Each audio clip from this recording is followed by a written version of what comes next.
Hey everybody, and welcome to today's journaling video.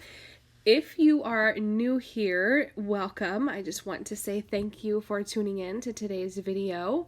If you are an old subscriber or have been here for a while, I want to thank you for coming back and watching today's video. Today's video is a little bit different in that I am working in a different size insert today. This is my B6? Yes, my B6 size planner. And this particular notebook is completely new to me. I have used an A5 Midori journal similar to this. It didn't have like the weekly layout like you see here. It had the monthly, and then just the rest of it was blank pages, and I really loved using that. It lended really easily to get creative in it. I think I did that 2 years ago and I still love flipping through that particular journal. But I needed to downsize in a big way, and the easiest way I could convince myself to do that was to try something completely new and to just get away from what I had already used and what I was already comfortable with, and it has proven to work really well. This originally was meant to be my personal journal where I would just quickly write down what we did that day, and it wasn't working well. I need more room to journal, and there are 56 layouts, so I think it's meant to be used as a weekly style insert, where one layout is 1 week, and that just wasn't going to work for my personal journal. So I traded up and got, I pulled out one of my standard size traveler's notebooks to be my personal insert, and for this one, this is going to be my work journal slash planner slash document archive. I don't know. Basically, I'm using it right now to write down what I am doing work wise, when I'm posting, what I'm doing during my working hours every single day, and it's just sort of giving me an idea of how I'm spending my work hours. Because I do have to do all of this from home, and I have to work around my children's nap times and their school schedules. So my actual working hours are all over the place and vary day to day. And so, in an effort to keep myself productive, I decided to track what I'm doing every day. And that's what this layout is for. I'm going to do a flip through of the first couple of months in a couple days. Don't worry, I'm going to do a flip through for January and February so you guys can kind of get an idea of how I'm using it so far and how I'm liking it. Sort of like a planner journal update where I flip through all of the journals that I'm using this year and how I'm liking them so far, because I did do such a drastic change, and I know some people like updates to see how well things are going, and while I did make some changes, things are still going really well, and I was able to adapt and make sure that the systems that I spent money on are still going to work for me. So with that being said, I'm using supplies from the Your Creative Studio box that I did an unboxing for just last week. And I believe this is actually December's box. I talked to Amanda from Your Creative Studio, and this is December's box, even though it was labeled for February and it was originally supposed to go out in February. They had some stocking issues, and I guess they sent out this box for December.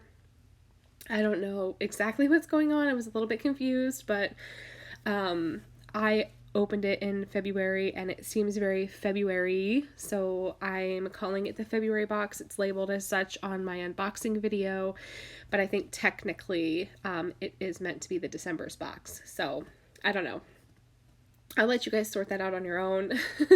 I'll leave the Your Creative Studio information down below if you're interested. But I really loved this box. I tend to not get super jazzed about bugs or mushrooms, and this one was a very clear and cut butterfly theme, which I was a little bit worried about when I first saw that it was a butterfly theme, but once I opened everything and saw all the items and started working with it, I fell in love. We are obsessed with Encanto right now, and the mascot or the theme if you will, the icon for that movie is a butterfly. And so it felt very appropriate for this season in our lives where we are all Encanto obsessed, and it just feels really right, and I love it. And I'm really digging the supplies. They're beautiful. There were so many exclusives for this kit, so it just made it really that much more interesting to use. And then I'm well beyond it now, but I just wanted to verbalize what I did. I used one of the postage stamp stickers that came in the kit, and I cut around the actual border of it so that the postage stamp border was separated from the image, and I just used that as a collage piece. I think it really looks fun. I put in one of the labels around it and then layered that butterfly sticker over top of it. And then instead of tossing the image, I just went ahead and used it on the left-hand side because it matched the colors that were already kind of flowing throughout this layout. And basically what I'm doing is I'm just making these butterflies look like they're flying from one corner to the other. And I really love how flowy and I don't know, it just seems really right the way that these are working out. And I just fold this sticker over because I didn't want to cut it. I know I can make it work for the next layout. And yeah, I love the way that it looks. I used some of that handmade paper with the botanicals thrown in as well. And I don't know, it just looks really fun. So now that this is already decorated, I can just quickly go in and during this particular week, I can write down what I did productive wise when I posted a YouTube video, when I did an Instagram post, when I did an Instagram reel, when I went shopping for things for Patreon, when I did a Patreon post, when I worked on Patreon or shipped anything, if I had any new updates or anything like that, I can all put that in there. This is not really like a forward planning planner. Like I'm not writing things like my to-do list in any of this. This is purely for my archive, so I can see how productive I am being, and so I can keep track of how often I am posting, and so I can see when there's any gaps in my posting, and I can see when I need to do a better job or when I'm doing too much and I need to, relax a little bit and I'm pushing myself too hard. It's just sort of an accountability planner / journal, if you can even call it that. It's just an effort to save the journal because it is dated. The monthly layout in the beginning is dated, and I didn't show that in this video, but basically I'm just using that to mark when I'm doing specific posts. So I can, at a month's glance, see when things are going up and if things are sort of flowing cohesively. And yeah, I really like that. Now I'm moved into my personal journal, the one that I mentioned earlier in this video. And this is just an old junk journal style insert that I had from Sea Salted Paper on Instagram.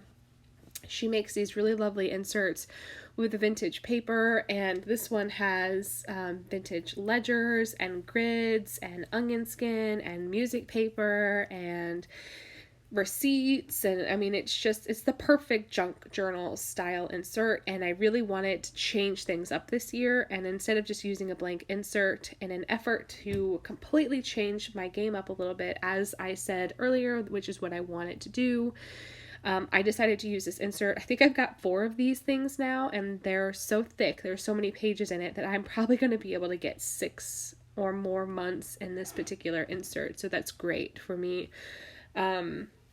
And yeah, it's just really pretty. It's really fun to work with these pages. I know I'm a little bit out of frame, and I apologize about that. I didn't realize how far down my desk I was working, but I bring everything a little bit closer so that you guys can see what I'm doing, and I didn't want to cut it out completely because I still want you guys to sort of kind of see what's going on and get that inspiration flowing on how to use this kit, or how to use a junk journal style insert, or how to overcome a journal or planner size change. I know that can be really tricky. It definitely was for me.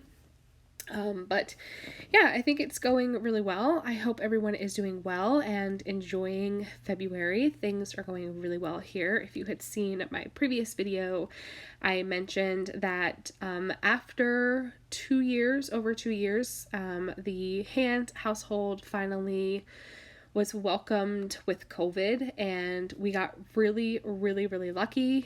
All of us were asymptomatic.